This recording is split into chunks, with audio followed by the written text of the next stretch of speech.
Yo, what's going on, guys? This is Eric Martinez from Dynamic Duo Training, and today I'm going to talk about, does reverse dieting actually work? You know what?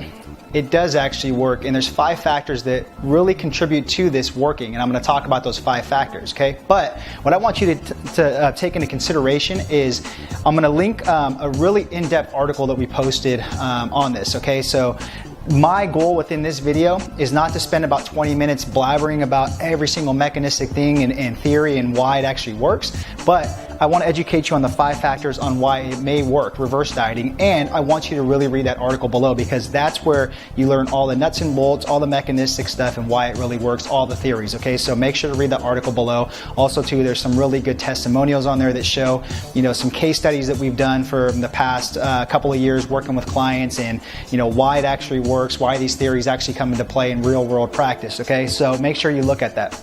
Okay, does reverse dieting actually work? 5 different factors, okay? Now these 5 different factors actually came through some research through Alan Aragon's research review, February and March 2014. There's some studies from Sims in 1976. There's actually some studies right here on non-exercise activity thermogenesis through Levine, a very classic study that they did. And then a lot of this stuff is just basic physiology, okay? You can find a lot of this stuff in just basic textbooks because it just makes sense when you just add food, okay? So none of this stuff is some crazy magical controlled study that just came out, because there's not that much research on actual reverse dieting if you really look into it, okay? All right, here we go.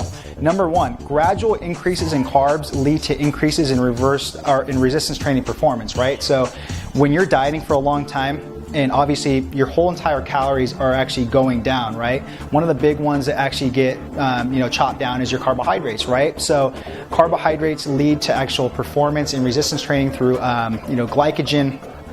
We get more energy when we have more carbs to actually train, stuff like that.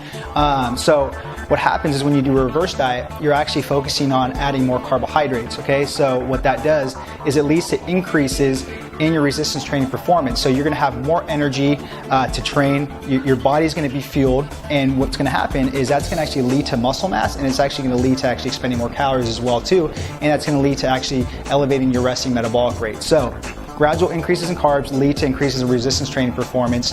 That's number 1. Number 2, increase in NEAT, non-exercise activity thermogenesis. There's 3 major components within metabolism. The first one is thermic effect of food. The second one is NEAT, non-exercise activity thermogenesis. That's non-fidget. That's more fidgeting stuff. That's non-formal exercise. Okay, that's like me moving around, getting up, typing, stuff like that. The other component is exercise activity thermogenesis. That's formal exercise. So that's you doing like resistance training. That's you running, going biking, stuff like that. Okay. Now it leads to an increase in NEAT because you're eating more food. Okay, you're more happy. You're just gonna have that more spunk to want to get out and do stuff because you're eating more food. It's actually bringing up your 24-hour energy expenditure, which is all 3 of those components in metabolism, okay?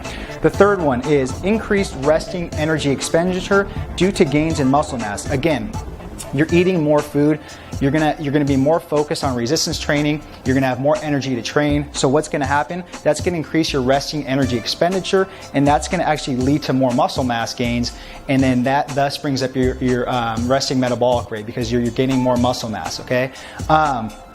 The fourth one is return of resting metabolic rate and hormonal regulations, right? So again, when you diet for a long time, you lose X amount of pounds, your resting metabolic rate goes down just because you're losing body fat, you're not taking in as much food, so it's a normal physiological defense mechanism that happens when you diet, all right? Hormones actually go down. You're going from being in an anabolic situation with eating more food, and then you go into a catabolic situation with having all your hormones go down, eating less food, 24-hour energy expenditure going down, so stuff like thyroid, insulin go down, a lot of the major hormones actually go down. So when you eat more food in a reverse diet, you're adding more calories, your hormones start regulating again, they start going back up, okay, and that's actually a good thing. Now the 5th one is a combination of all these factors happen, okay? It's not just one thing. Your body doesn't sit there and just focus on one thing. All these things kind of happen simultaneously. They actually help each other out and feed off of each other. So that's 5 reasons, 5 factors why reverse dieting can actually work. Again, make sure to read the article I'm going to post below because it's a really in-depth article and it can really educate you, and there's a lot of scientific references to back up what we talk about in the article and why reverse dieting works. Hopefully this video helped out.